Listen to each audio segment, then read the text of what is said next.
2:47 in the afternoon.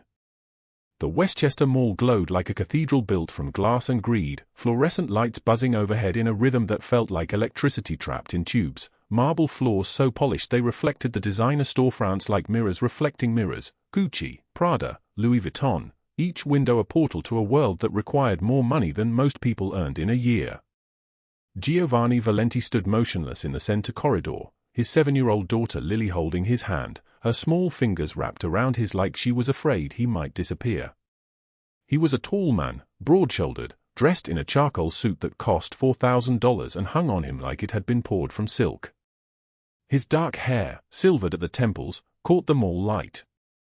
But it was his eyes that arrested attention, storm gray, penetrating, the eyes of someone accustomed to reading every micro-expression that crossed a human face, because Giovanni Valenti had been deaf since birth, and deafness had made him the most dangerous man in New York City.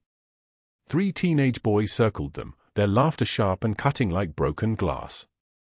One of them mimicked exaggerated hand gestures, fingers fluttering in mockery. Another shouted, real loud as if volume could penetrate silence, "Hey, can you hear me? Can you hear me now?" His friends filmed on his phone, capturing this moment of humiliation for strangers on the internet to consume like entertainment. Giovanni's jaw tightened. Not from anger. From the precise knowledge that came with reading lips, he understood every cruelty they were voicing. His hand remained steady on Lily's shoulder.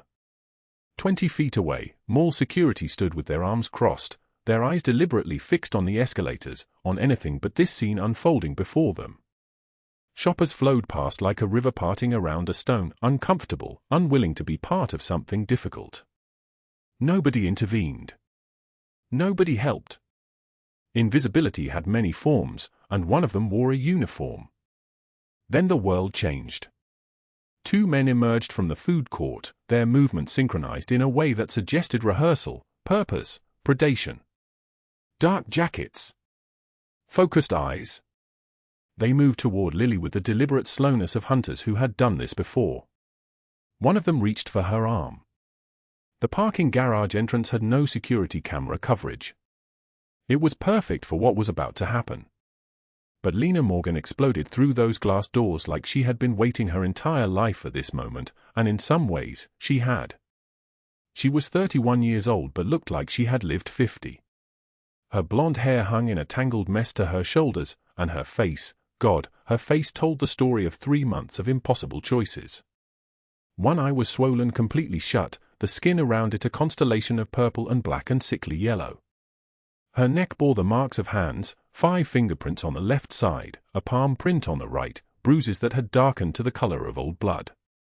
She wore a black waitress uniform that hung loose on her frame, because she had lost 15 pounds in the last 8 weeks from rationing food for her daughter. Her right hand clutched a piece of paper so wrinkled it looked like it had been folded and unfolded 1,000 times, an eviction notice dated 3 weeks earlier. She had $2 in her pocket. That was all the universe had left her. But she saw a child being grabbed, and something in her ignited. Lena lunged forward with a scream that came from some primal place deeper than fear, deeper than survival, a mother's scream, though this was not her daughter. She threw her body between the kidnappers and the little girl, her voice shattered like glass, "Get away from her. Get away from her right now." One of the men shoved her backward. She crashed into a potted plant display, ceramic shattering across the marble floor, dirt spilling like blood. But she grabbed the metal stand, the tall decorative pole, and swung it with everything she had left. The motion sent a lance of pain through her ribs, the bruises from Tyler's fists, still purple and tender, but she swung anyway. The metal connected with the first man's shoulder. He stumbled. She swung again, and this time she was screaming, a sound so raw it made the teenage boys stop filming.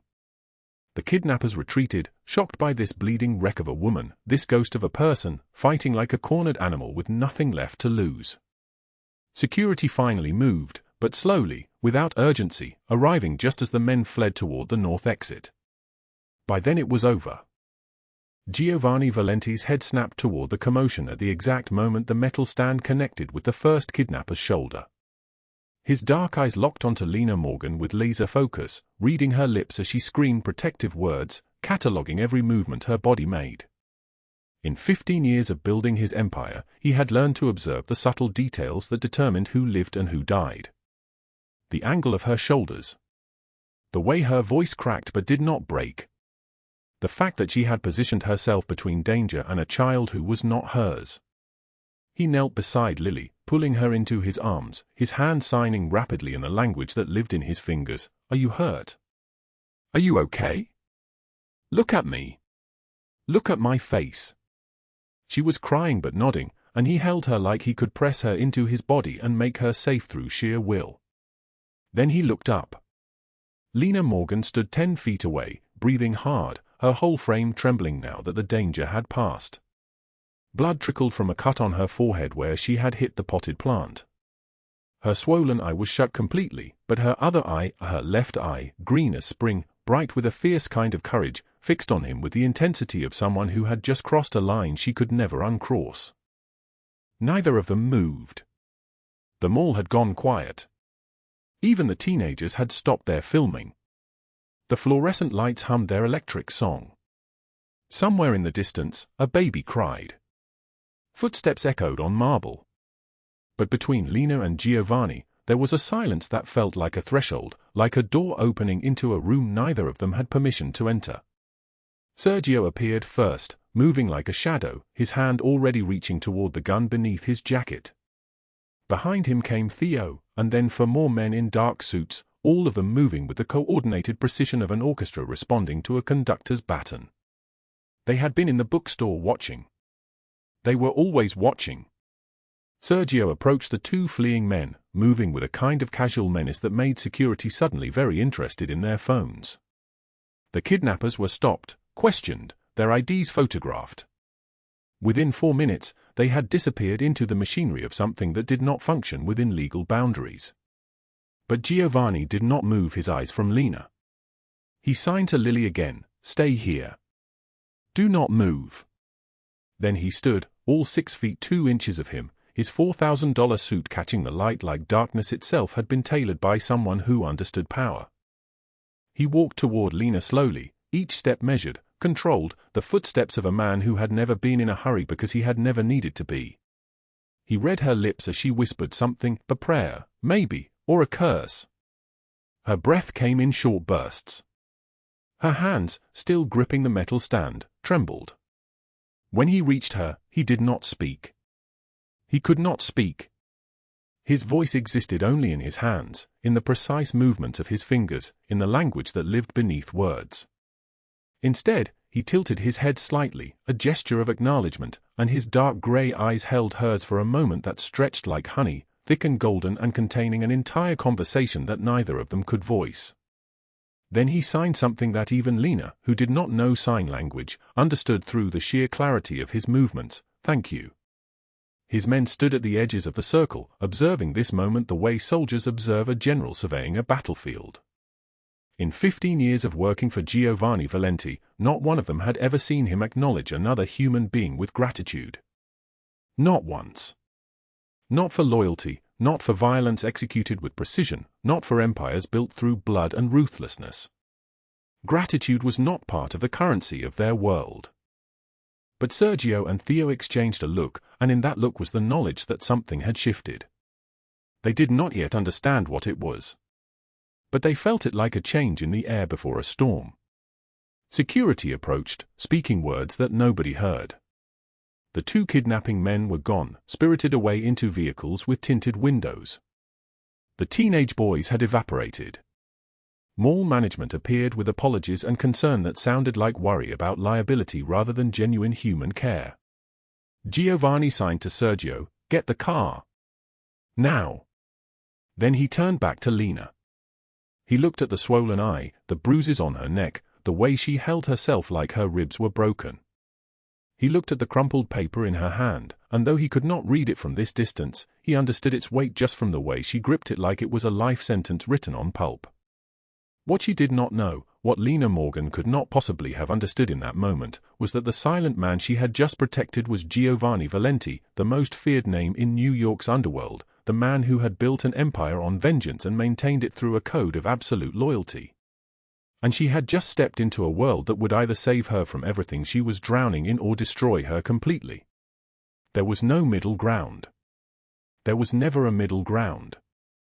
Sergio approached with the car keys, and Giovanni signed to him, "Wait." He turned back to Lena, and with careful, deliberate movements, he extended his hand toward her, his palm open, waiting.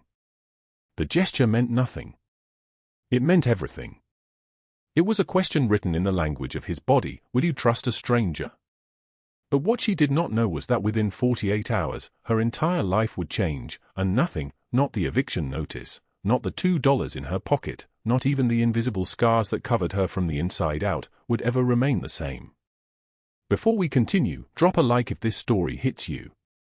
Share it with someone who needs to hear it and subscribe so you don't miss what's coming tomorrow. Now let's go back to the beginning to understand how Lena Morgan arrived at the moment that would save her life. The screen fades to black. Timestamps appear, rewind, 48 hours earlier. $2. $2.17, to be exact, though the 17 cents existed only in her checking account balance, and checking accounts required a minimum of $1,000 to avoid fees, so really Lena Morgan had negative $200.83 if you counted what the bank would steal from her by the end of the week. She sat on the edge of her bed in the dark, because turning on the light cost money, and the landlord had already threatened to cut the power, and counted the bills in her hand by the thin ribbon of streetlight coming through the window. 2 crumpled dollar bills. Nothing else.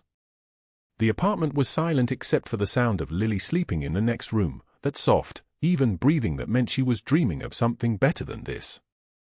Lena's daughter was 7 years old and had never complained about hunger, which meant Lena had never let her know that she was hungry. That was the mathematics of motherhood, taking everything from yourself so your child did not have to feel the weight of absence. She unfolded the eviction notice again, even though she had already memorized every word. The paper had become soft from repeated folding and unfolding, the creases worn through to white. Notice to vacate. 30 days from date of service. $200,000 in back rent and legal fees, or she and her daughter would be on the street by September 15th. It was August 28th. The notice had arrived 4 days ago, delivered by a man in a cheap suit who smelled like cigarettes and cruelty. Her landlord, Tyler Brennan, had given her until September 15th to come up with $200,000. $200,000. The number was so large it stopped being real and started being a kind of poetry, the poetry of impossibility. She worked double shifts at Rosetti's Diner on Amsterdam Avenue, a place where the grease on the walls had developed its own ecosystem and the coffee tasted like burnt rubber filtered through regret. She made $8 an hour plus tips, though tips rarely came because the customers were either people who had given up or people who had never tried in the first place. On a very good night, she made $30. More realistically, between 15 and 20. That meant, at her current rate of income, she would need to work for 20,000 hours without eating, without sleeping, without any of the basic functions of human life, to come up with $200,000. She had 2 weeks. The math was not metaphorical. The math was a death sentence. Lena set the eviction notice on the nightstand and lay back on the mattress, a twin bed that had cost $12 from a thrift store, the springs compressed from years of use, the sheets thin enough to see through. She stared at the ceiling where water stains had bloomed like dark flowers.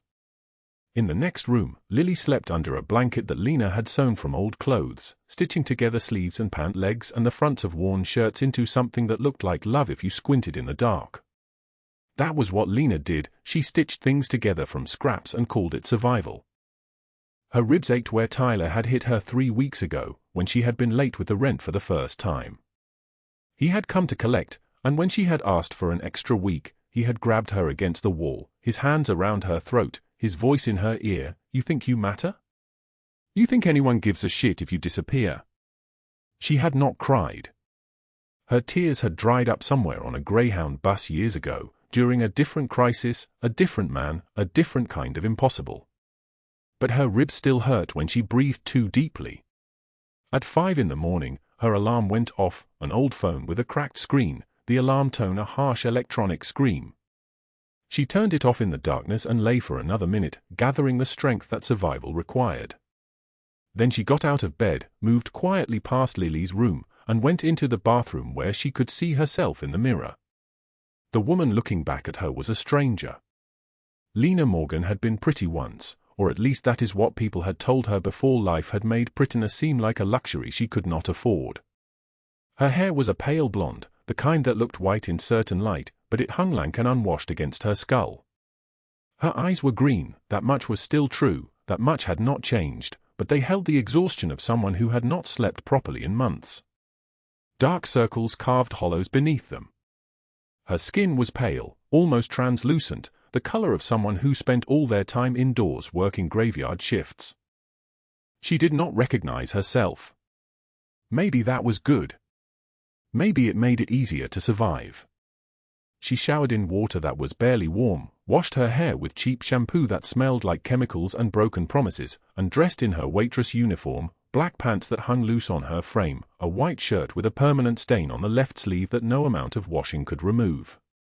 She tied her hair back with a rubber band and did not put on makeup because makeup required money, and every dollar needed to be directed toward the impossible mathematics of survival. Before she left, she went into Lily's room and watched her sleep for a moment.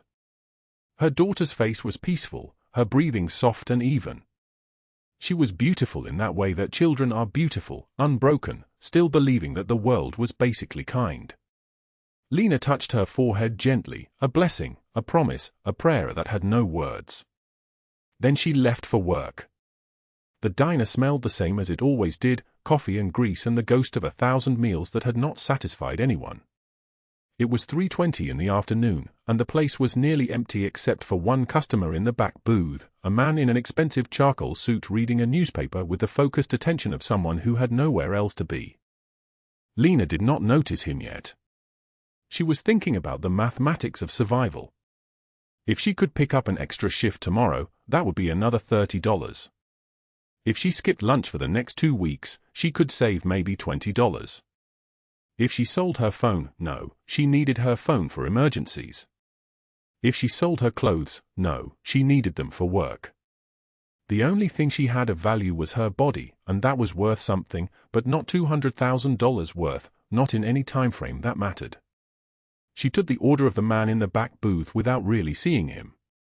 He ordered coffee and nothing else, just coffee, black, no sugar, no cream. When she brought it, she noticed his hands briefly, large hands, with a gold watch that probably cost more than she made in a year. But she did not look at his face. She was too busy counting the hours until her shift ended, calculating how many more shifts, more hours, more years it would take to build a life that did not feel like drowning. The rain started around 6 o'clock, a cold autumn rain that sounded like punishment against the windows. Lena's shift ran until 11, and by the time she clocked out, she had made $19 in tips. $19. She tucked the bills into her pocket along with her $2 from before, bringing her total to $21.17. She was $9 richer than yesterday but $200,000 poorer than she needed to be. She caught the bus home, watching the city slide past through windows fogged with the breath of strangers. The bus was nearly empty at 11 o'clock on a weeknight. She was the kind of person that the city forgot, the kind of invisible woman that nobody noticed, the kind of ghost that moved through the world leaving no trace. What she did not know, what Lena Morgan could not possibly have understood as she rode that bus through the rain-soaked streets of New York, was that the man in the expensive charcoal suit had noticed her. He had watched her carefully, reading her lips as she took orders, observing the way her hands trembled slightly when she poured coffee, cataloguing the swollen eye that she tried to hide under her tangled blonde hair. He had seen her, truly seen her, in a way that nobody else ever had. And what was about to happen would change everything. The rain fell like a curse that night, and Lena Morgan sat alone in her studio apartment at 11:34 p.m., the kind of apartment that made you understand what the word small really meant. One room. One window. One flickering bulb hanging from a cord, casting shadows that seemed to move with their own intention. She sat on a cracked plastic chair at a card table, and spread across that table was a handwritten list, the kind of list that could break a person if they looked at it long enough. She was looking at it long enough. Her finger traced down the numbers, and she whispered them aloud because sometimes speaking the darkness made it feel slightly less infinite. $47,000 in medical bills from the hospital where her husband spent his final 3 months. $38,000 in credit card debt that creditors called about every single day, their voices sharp as razors. $52,000 in predatory loans she had taken to cover the medical bills, the kind of loans with interest rates that seemed designed by someone who understood desperation. And $63,000 remaining on the mortgage for this apartment, now controlled by Tyler Brennan, her landlord, who treated ownership like a weapon. Total, $200,000. She had exactly 2 weeks to find it, or the court would give custody of her daughter to her ex-sister-in-law in Connecticut. She would lose Lily. The thought moved through her chest like a blade wrapped in ice. In the corner of the room, on a thin mattress on the floor, 7-year-old Lily slept, her small body curled around a stuffed rabbit so worn that patches of its original brown fur had faded to gray. The rabbit's left ear was held on with stitches Lena had sewn herself 3 times now. Lily held it like it was the only solid thing in a spinning world. Maybe it was. Lena opened her wallet with trembling hands. $2 bills. That was everything. She had sold her wedding ring to a pawn shop 2 months ago, the ring her husband had placed on her finger 17 years ago, when the future still seemed like something that could be shaped by wanting it badly enough. She had sold the furniture piece by piece. She had sold his tools, his watch, the guitar he had learned to play in the hospital while waiting for death to make up its mind. $2.17 in her checking account. $2 in her wallet. She was one of the poorest people in the richest city in the world, and the gap between her and safety had never felt wider. The apartment door slammed open without a knock. Tyler Brennan filled the doorway like a stain spreading.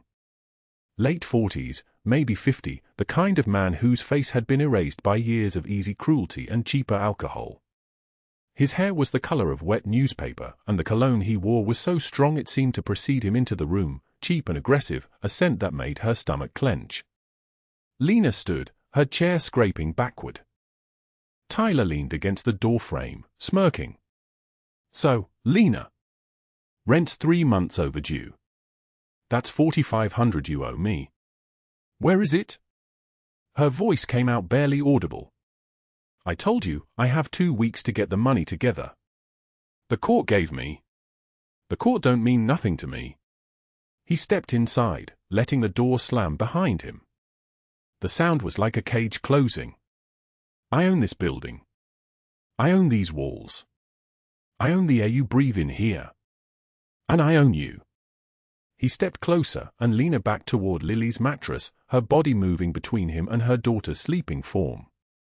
"Please leave. It's late. Lily is sleeping." Tyler's face darkened, his eyes narrowing. "You think you've got choices?" His hand shot out and wrapped around her throat, pinning her against the wall so hard the drywall cracked behind her head. His thumb pressed into her windpipe. She couldn't breathe. She couldn't scream. All she could do was claw at his wrist, her nails drawing blood, her vision starting to tunnel. "You got until Monday," he said, his breath reeking of whiskey and cigarettes, "or you're gone. Out on the street. And that little girl of yours? Social services will take her so fast your head will spin. You understand me?" She gasped, a sound like something broken. He released her, and she collapsed against the wall, coughing, her hands flying to her throat where his fingerprints were already blooming into bruises like flowers growing from her skin. Tyler left without another word, the door slamming hard enough to rattle the window. Lily didn't wake up. Thank God, Lily didn't wake up. Lena stood there in the dark, touching her throat, feeling the marks that would be purple and black by morning. She had 2 weeks according to the court. She had until Monday according to Tyler Brennan. She would lose everything before the weekend started. She looked at her daughter sleeping, clutching that rabbit, and something inside her shattered into pieces so small they could never be put back together. Hours later, at 3:22 in the morning, the summer heat finally broke into thunder and lightning and rain that fell like the sky itself had opened up to weep. Lena couldn't sleep. She had tried lying on her own mattress across from Lily, but her throat ached with every breath, and her mind would not stop calculating numbers that could never add up to salvation. At 3:15, she had dressed quietly and left a note on the table, "Back soon. Love you forever." She couldn't stay in that apartment another second. The walls felt like they were closing in. Murphy's Diner on Amsterdam Avenue was the only place still glowing at 3:22 in the morning. The neon sign buzzed and flickered, red and white letters promising breakfast served 24 hours a day, though what kind of breakfast could possibly save anyone was a question nobody seemed to ask anymore. Lena pushed through the glass door, rain dripping from her hair, from her clothes, the thunder rolling across the city like distant artillery. The checkered floor, black and white squares that had been walked on by 10,000 desperate people, gleamed under fluorescent lights that hummed like they were slowly dying. The diner smelled like coffee and grease and the specific loneliness of 3 in the morning. There was a waitress behind the counter, smoking a cigarette near the register, and an elderly woman sitting at a booth near the window, stirring sugar into black coffee with mechanical precision. And in the back corner, in a booth where the light didn't quite reach, there was a man. Lena didn't look at him as she slid into a booth near the door, leaving herself an escape route, a habit she had developed the way other people developed routines. The crumpled eviction notice sat folded in her pocket, along with her $2. She spread the notice on the table in front of her, reading the word she had already memorized, notice of eviction. Effective immediately. 30 days to vacate premises or legal action will be pursued. The waitress, a woman in her 60s with kind eyes that seemed to understand everything without needing explanation, came over with coffee anyway. "On the house, honey," the waitress said, setting the cup down carefully. "You look like you could use it." Lena nodded, unable to speak, watching the steam rise from the coffee like it was carrying something away. What Lena Morgan did not understand, sitting in that booth with her $2 and her eviction notice and her swollen eye that she tried to hide behind her tangled blonde hair, was that the man in the back corner had been watching her since the moment she walked through the door. He was watching her still. The man was Giovanni Valenti. Sergio sat across from him, concerned, his thick hand wrapped around a cooling cup of coffee. Something had changed in Giovanni's attention. For 15 years, Sergio had watched his boss survey the city like a general reading a battlefield, his dark eyes missing nothing, his focus always razor-sharp and always about business. Power, money, territory, loyalty. But this was different. "You know her?" Sergio asked quietly, following Giovanni's gaze. Giovanni did not respond. He simply watched, his jaw tight, reading her lips as she ordered nothing, watching the way her hands trembled around the coffee cup, cataloguing the handprints on her neck that someone else had left there. He had seen broken things before. He had created broken things. But something about the way she tried to hold herself together, the way she sat alone at 3 in the morning with an eviction notice and barely enough courage to breathe, touched something inside him that he thought had been buried 17 years ago, under the floorboards of a warehouse, in the dark. The rain drummed against the windows of Murphy's Diner, and neither of them knew that everything was about to change. The glass coffee pot shattered against his shoulder like a gunshot in the silence of the diner. The larger man screamed, spinning backward, his leather jacket soaked with scalding coffee that steamed in the fluorescent light. Lena Morgan stood frozen for one more second, her hand still outstretched, her whole body trembling with adrenaline that had no place to go except outward, violent, necessary. The second man reached for his waistband. She didn't think. She lunged forward, her fist connecting with his throat, a desperate, furious blow that sent him choking backward into the counter, his hand dropping to his side. Both men stumbled toward the door, cursing, the smaller one gasping for air. The bell above the frame clanged as they burst into the rain-soaked street. Their footsteps splashed away into the darkness. The waitress stood behind the counter, her hand frozen halfway to her ear, the phone dangling. The elderly woman clutched her purse against her chest, crying quietly, her whole body shaking. Lena looked down at her own hands. They were bleeding. She didn't remember being cut. The adrenaline was already fading, draining away like water through a sieve, leaving behind only exhaustion and pain, her swollen eye suddenly throbbing, her ribs aching, her breath coming in gasps that sounded like sobs even though she wasn't crying. She slid down the edge of the counter until she was sitting on the checkered floor, her back against the cold tile, her legs stretched out in front of her. The fluorescent lights hummed overhead. The rain drummed against the diner windows in steady, relentless rhythm. She closed her eyes. A shadow fell across her face. Lena opened her eyes and looked up. The man from the back booth stood above her, the one who had been watching her since she came through the door at 3 in the morning. He was tall, late 30s, his expensive dark suit perfectly fitted despite the hour, his face carved from sharp angles and darker still intentions. His dark eyes studied her with an intensity that made her want to disappear. He didn't speak. Instead, he pulled a small leather notepad from his inside jacket pocket and a fountain pen that looked like it cost more than everything she owned. He wrote something in precise, elegant script, then tore the page free and handed it to her. The note read, "That was brave. Are you hurt?" Lena stared at the words, confused by the silence, then looked at his face. He was watching her lips with laser focus, intense, calculating, missing nothing. Realization dawned like a cold splash of water. He was deaf. She shook her head slowly, then whispered, "I'm fine," exaggerating her lip movements instinctively, not sure if that was the right response. The man's mouth quirked, almost a smile. He wrote again, his pen moving quickly, "You're lying. The bruises on your neck are fresh." Who did that? Lena stood shakily, suddenly defensive, suddenly aware of how small she was compared to him. "Why do you care?" Her voice came out hoarse. Giovanni Valenti, because that was who this was, though she didn't know his name yet, studied her for a long moment. Then he wrote, "Because I recognize desperation. And I recognize courage. Most people walk past that woman. You didn't." He tore the page free and handed it to her. Then he pulled out a business card, cream-colored, embossed in gold, and wrote a phone number on the back in that same precise script. "When you're ready to tell me who hurt you, call that number." Lena took the card with trembling fingers. Before she could respond, before she could even process what was happening, Giovanni turned and walked toward the door. The bell clanged.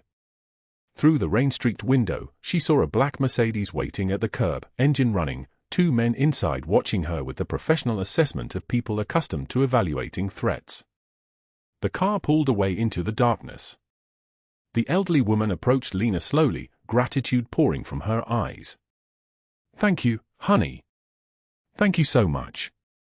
I don't know what would have happened if you hadn't, but Lena was staring at the business card in her hand, her mind spinning with questions she couldn't answer. Why was a man like that interested in her? What did he want? And how had he known about her bruises, her neck, the things she'd tried so hard to hide? The waitress brought her ice wrapped in a towel for her hand. "On the house, sugar. You sit as long as you need." But Lena didn't sit.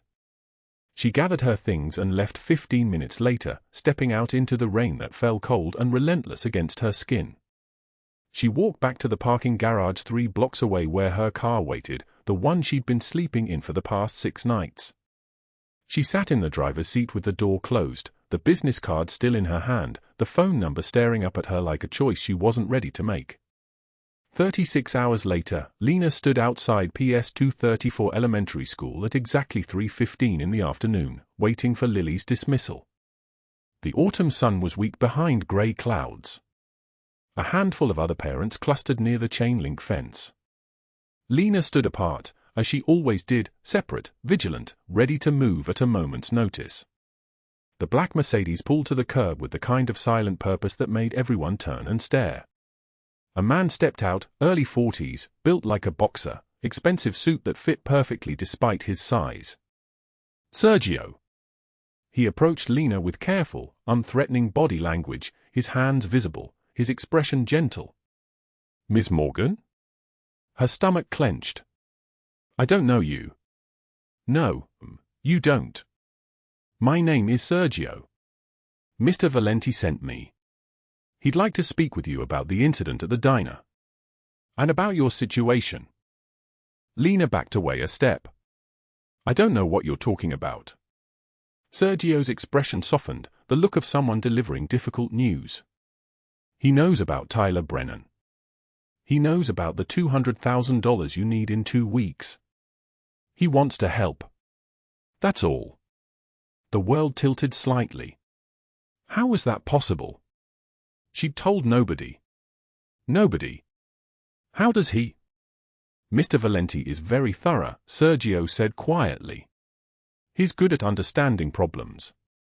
Please. Just 20 minutes. A conversation. Nothing else. Lena's eyes found Lily emerging from the school doors, her backpack bouncing, her blonde hair catching the weak sunlight. Her daughter. Everything she had left. Everything she was fighting to keep. Okay, Lena heard herself say. Okay. Giovanni's penthouse office occupied the entire 40th floor of a building with black glass and architectural arrogance. Floor-to-ceiling windows framed Central Park like a painting someone had hung up and forgotten to look at. The furniture was minimal, one massive desk, one leather chair, one couch. The space was designed for someone who relied on visual clarity, on seeing everything that moved, on never being surprised. Giovanni stood when Lena entered, gesturing to the couch with movements that were economical and precise. Sergio and Theo flanked the door like sentries.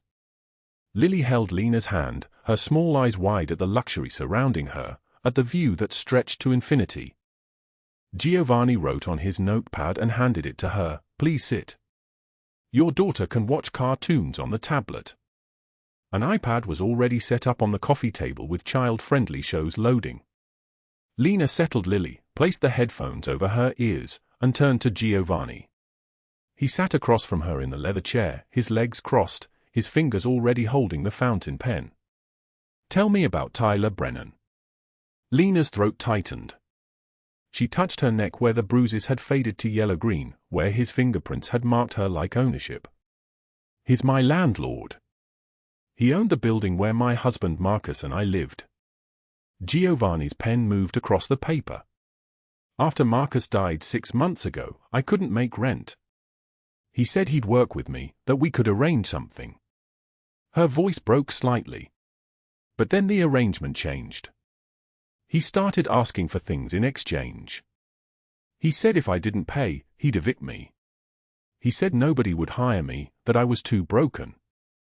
Giovanni wrote, "Did he touch you?" She nodded. 2 nights ago.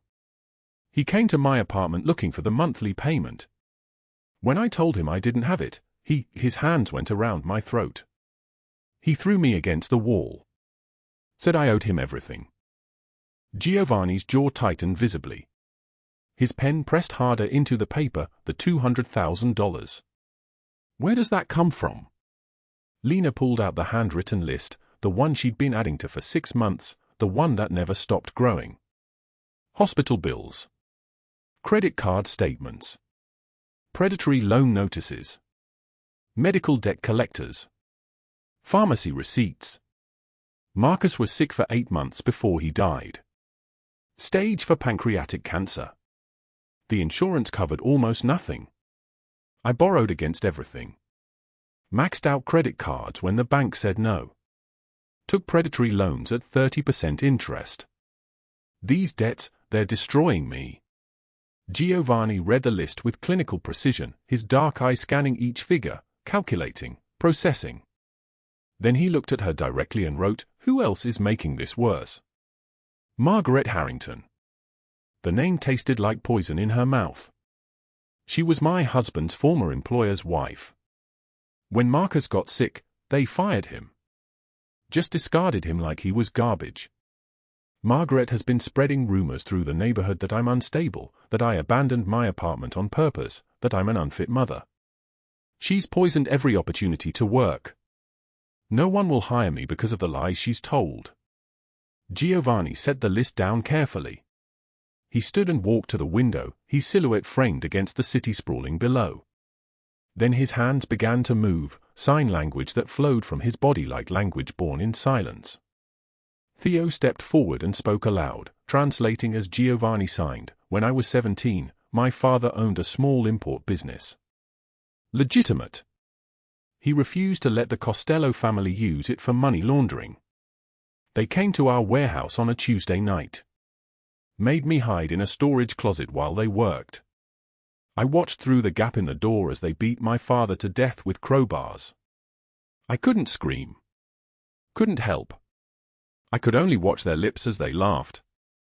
Giovanni turned to face Lena directly, and Theo continued, "My father's last words, I read them on his lips, were protect your mother." But I couldn't even hear my own father die. The silence was absolute.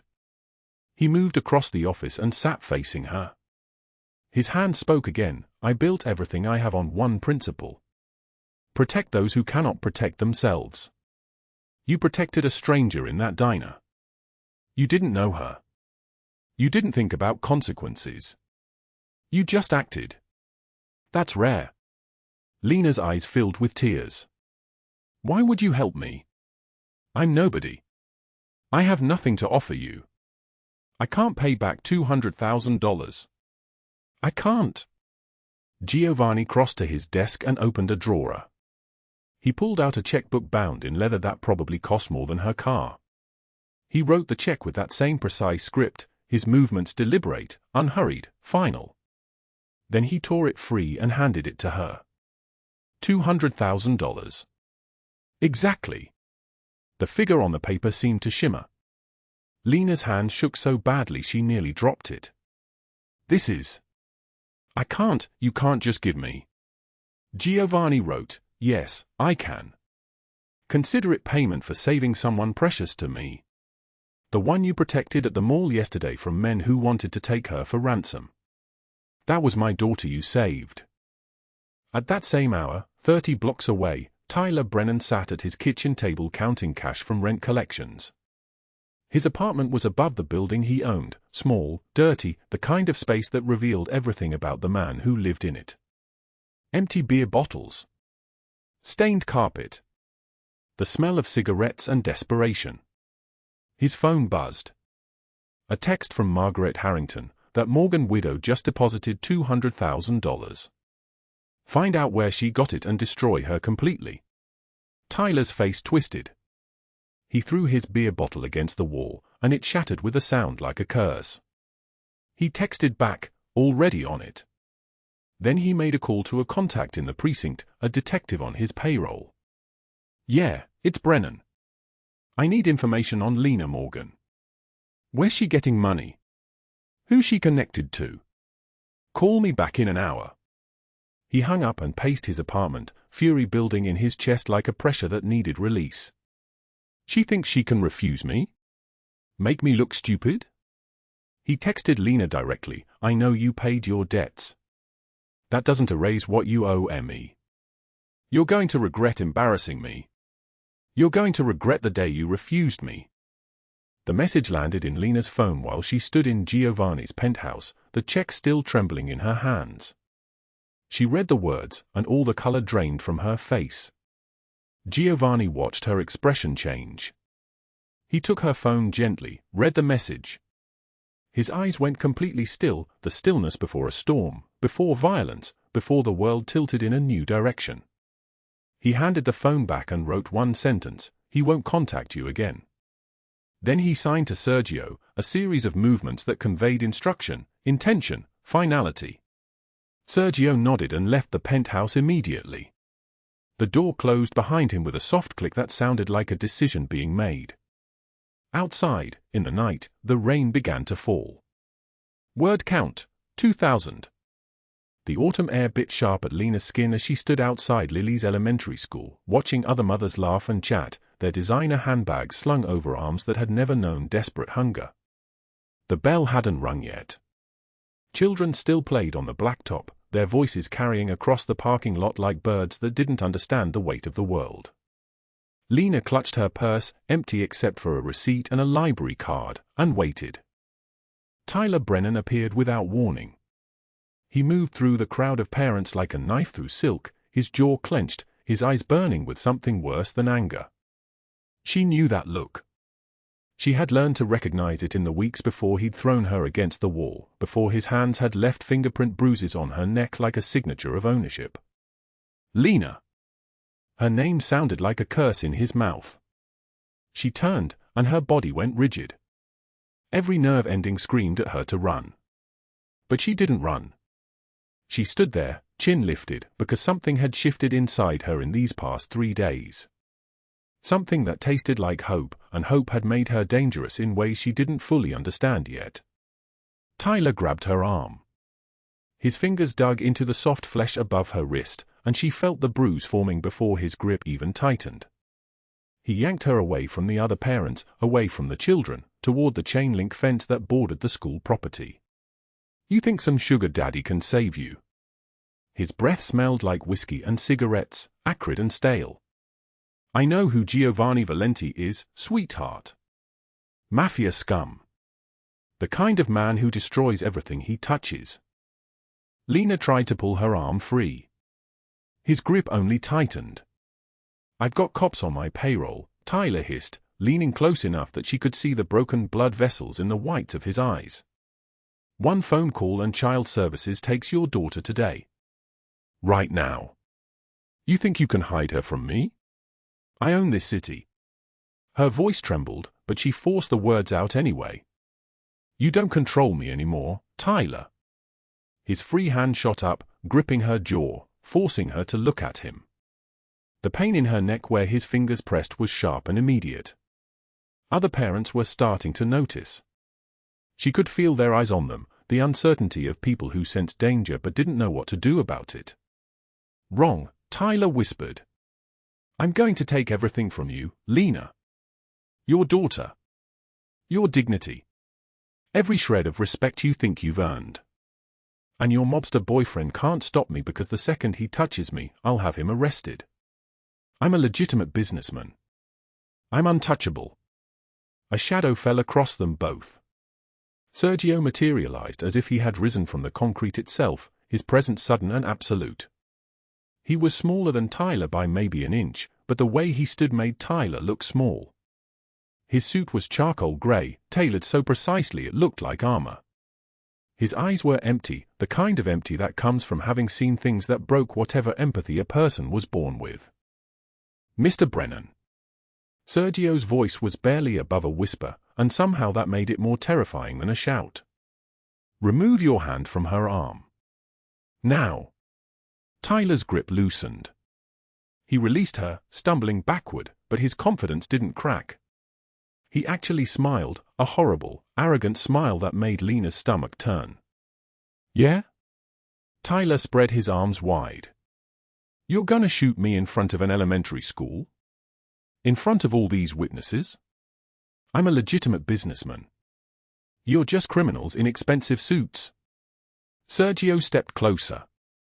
His smile was colder than the November wind cutting through the parking lot. Mr. Valenti doesn't need violence for men like you. He needs something far worse. And what's that? The truth. Sergio turned away, gesturing for Lena to follow. Tyler watched them go, his confidence still intact, still believing that money and police connections could save him from what was already in motion. Lena walked, her legs unsteady, her arm throbbing where Tyler's fingers had left marks. She didn't look back. That same evening, at 7:30, Margaret Harrington stood in her brownstone on the Upper East Side, crystal in hand, surrounded by the kind of people who only existed in rooms like this, bankers, judges, society wives whose jewelry alone cost more than most people earned in a year. The chandelier above cast light like liquid gold across the mahogany table. Margaret raised her wine glass, her smile sharp as a blade. To success, she announced, her voice carrying the confidence of someone who had spent 40 years believing herself untouchable. To those of us who know how to build empires and eliminate obstacles. The doorbell rang. Her housekeeper, a small Guatemalan woman named Rosa, appeared in the dining room doorway with an expression that said something had gone terribly wrong. Two figures stood behind her in dark suits, badges visible on their belts like warning signs. FBI. Agent Rodriguez stepped forward, his face showing nothing.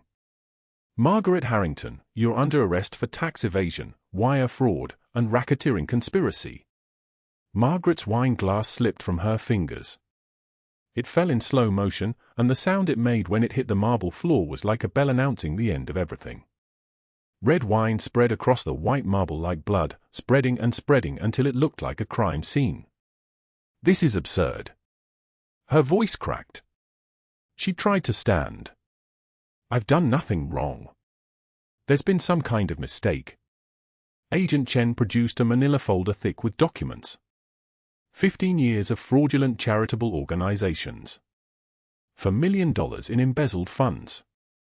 Bribes paid to city officials, including Judge Carmichael. We have bank records, wire transfers, email correspondence, and testimony from your former accountant, who decided cooperating with the federal government was preferable to 20 years in prison. The handcuffs clicked around Margaret's wrists with a sound like a door slamming shut. Her guests sat frozen, forks suspended between plates and mouths, watching their hostess dragged toward the exit like a character being removed from a play. "Who did this?" Margaret screamed as the agents led her away. "Who exposed me? I'll destroy them. I'll destroy everyone." But no one answered. There was only the sound of her voice echoing down the brownstone's hallway, growing fainter and fainter until it disappeared entirely. Outside, across the street, Giovanni Valenti sat in the passenger seat of a black Mercedes, watching the FBI agents emerge with Margaret Harrington between them. Rain had started to fall again, cold and insistent, drumming against the windshield. Lena sat beside him, her hands folded in her lap, still trembling from what had happened at the school. Giovanni pulled out a small leather notepad and wrote in careful, deliberate letters, "Justice isn't always violent. Sometimes it's just revealing the truth. Sometimes it's letting people see what was always there." He turned the notepad so she could read it, and when she looked up at his face, she saw something she had never expected to see in a man like him: sadness. Deep, complicated sadness, as if the cost of justice had been higher than he'd wanted to pay. But Lena had already made a decision that neither of them knew about yet.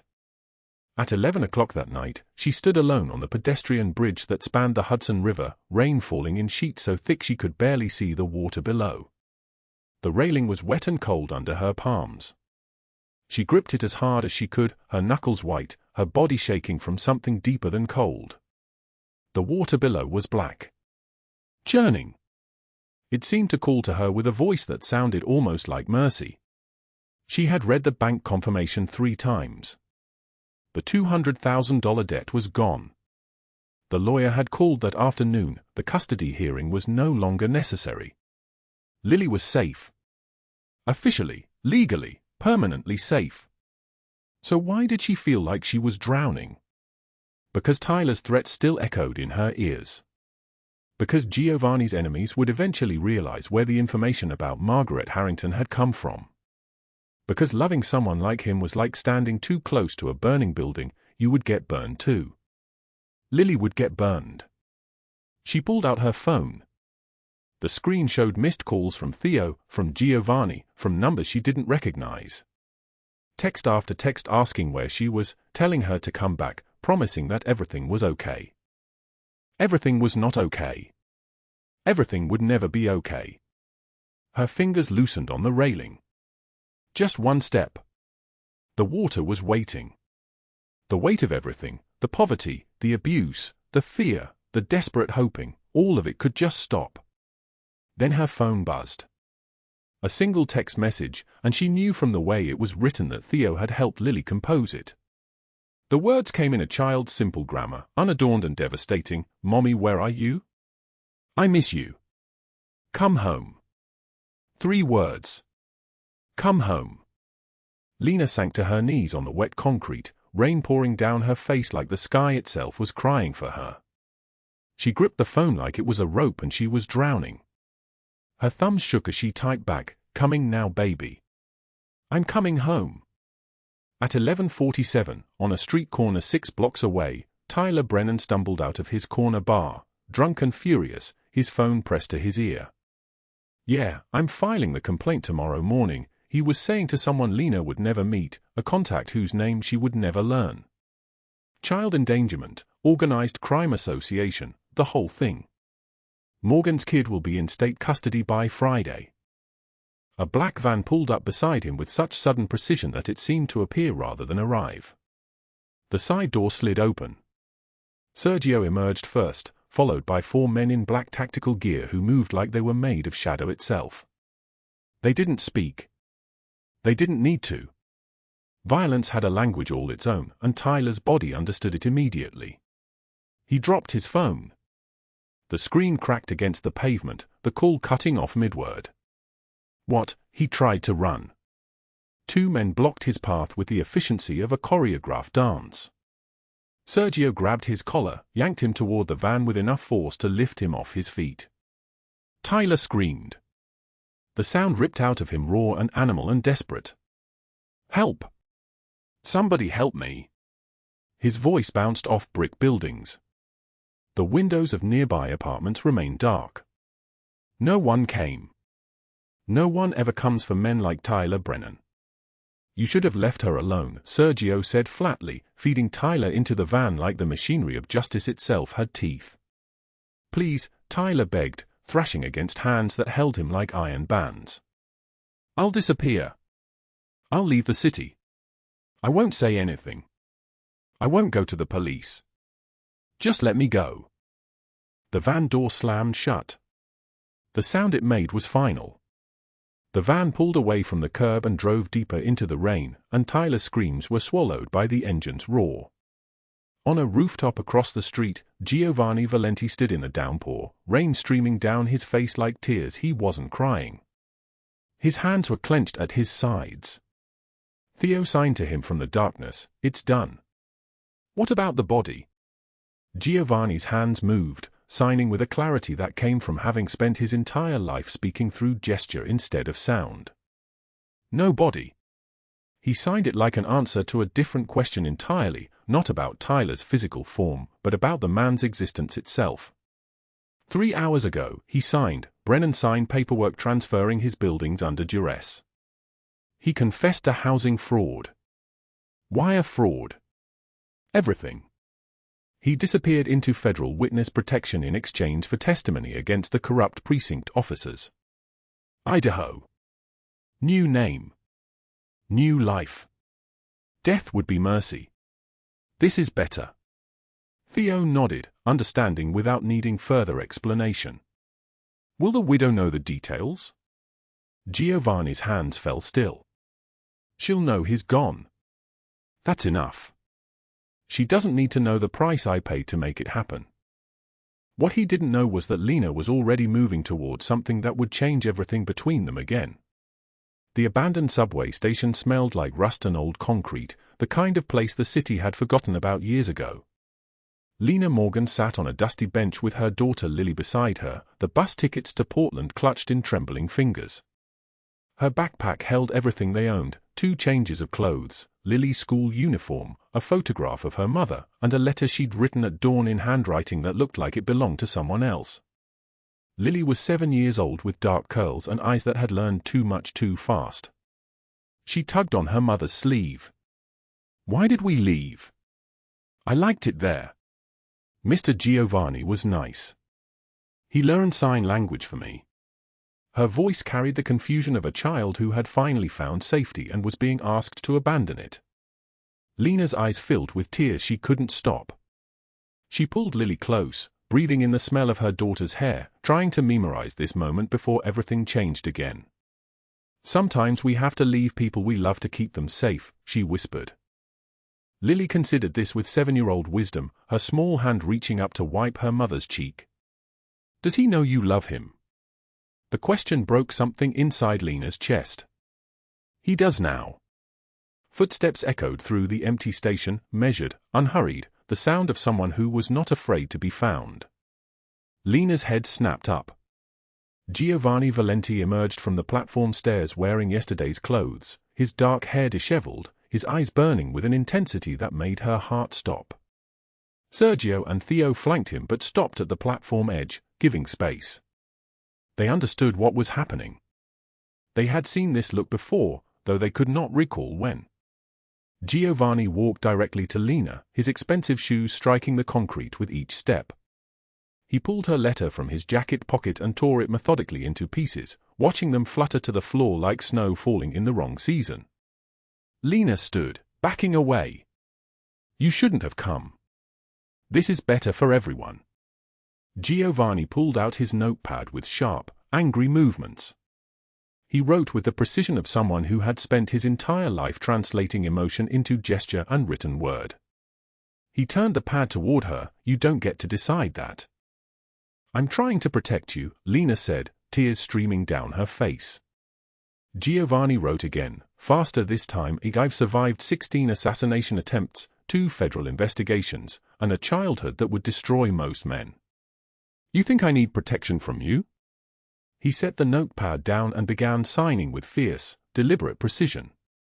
Sergio translated from the platform, his voice steady, "Because when I watched you swing that coffee pot at those men in the diner, I saw someone who fights even when there's no hope of winning. Someone who protects strangers because it's right, not because it benefits them. I've been surrounded by people who calculate advantage my entire life. You acted on pure courage. That's rare. That's precious. That's why." Giovanni stepped closer, his hands moving in patterns that Lena had learned to read over the past weeks.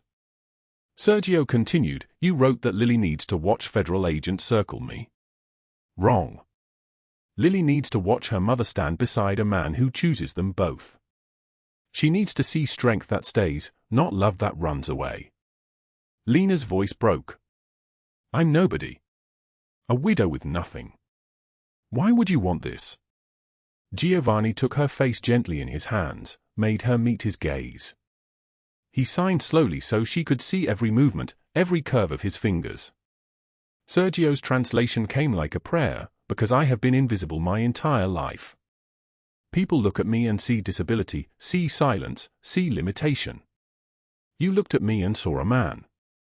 Just a man. That's everything." He released her face and signed again, each gesture sharp as a blade. "You don't get to choose solitude when I've already chosen you." Lena collapsed against him, her entire body shaking with sobs. Giovanni held her, his hand stroking her hair, and in that moment he wasn't a mafia boss who commanded empires. He was just a man holding the woman who had saved his life by refusing to see him as anyone other than exactly who he was. Lily approached slowly, tugging Giovanni's jacket. He looked down at her small face, at the courage it took for this child to ask the question he had been waiting for since the moment he met her. She signed haltingly, the American Sign Language he had been teaching her. "Are you my family now?" Giovanni knelt to her level, his expensive suit forgotten on the concrete floor. He signed back, his movements gentle, "If your mother allows it, I want to be." Lily looked at Lena, who nodded through her tears. The child threw her arms around Giovanni's neck and held on like she was holding on to the only solid thing in a world that had spent years trying to break her. 6 months later, spring arrived with warmth and the smell of earth turning over itself in the garden. The morning light fell across Lena's face as she knelt beside Lily in the vegetable beds at Giovanni's estate in Westchester. Their hands were dirty with soil. Lily chatted about her school project, her signing fluid now after months of practice, her confidence growing like the tomato plants they were tending. She was wearing a dress without holes in it. Her shoes matched. She looked like a child who had been given permission to simply be a child. Lena wore a simple cream-colored dress. The bruises on her neck had faded months ago. Her face was healthy again, her eyes no longer hollow with desperation. She still counted money sometimes, an old habit that fear had taught her, but now the numbers added up to safety instead of survival. Giovanni watched from the patio with a coffee cup in his hand, Sergio beside him reviewing security reports that detailed the dissolution of Margaret Harrington's empire and the federal indictment of 12 corrupt police officers. The paperwork was complete. The justice was systematic and thorough and absolute. Theo approached with a folder, his expression neutral. "Final confirmation, boss. Tyler Brennan was found dead in Idaho yesterday. Heart attack. Natural causes, according to the coroner." Giovanni's expression did not change. His hands moved. "Natural." Theo nodded. "Natural." Giovanni set down his coffee and walked toward the garden where his family was waiting. The word family belonged to him now in a way it never had before. Lena looked up and smiled, signing with hands that had learned a new language, "Come help us." Giovanni knelt in the dirt beside them, his expensive tailored suit completely forgotten. He helped Lily pat soil around a fragile seedling, his large hands impossibly gentle. She looked up at him with absolute trust. "Will these tomatoes be red?" "The reddest," he signed back, and she smiled like he had promised her the entire world. Lena watched him with this child who called him by a name that meant family, and she thought about the woman who had stood in an abandoned subway station planning to disappear. That woman had believed love meant sacrifice, that protection required distance, that staying would destroy the person she loved most. She had been wrong. Sometimes the people who seem invisible carry the greatest light. They're the deaf man society overlooks who sees everything with clarity that others miss. The broken widow everyone dismisses who fights anyway, who swings a coffee pot at darkness and refuses to believe she's nobody. The 7-year-old child learning that family isn't something you're born into, it's something you choose, moment by moment, day after day, year after year. They're the ones who remind us that strength isn't about how much noise you make in the world. It's about how much love you're willing to protect when the world tells you to walk away. It's about choosing to stay when running seems safer. It's about believing that broken people can build something unbreakable together. If this story touched your heart, drop a like right now. Share it with someone who needs to remember their own strength, someone standing at a crossroads wondering if they're brave enough to stay. Subscribe because tomorrow we have another story about the people society overlooks, the invisible ones who carry the greatest light. Comment below and tell us your truth. What would you have done in Lena's position? Would you have walked away to protect the man you love, or would you have chosen to stay and fight beside him? We read every single comment. Everyone. We wish all of you watching this good health, a joyful life, and days filled with peace and happiness. No matter how hard life gets, remember that after the rain, the sky clears. Thank you for staying with us until the very end. We'll see you again in the next video.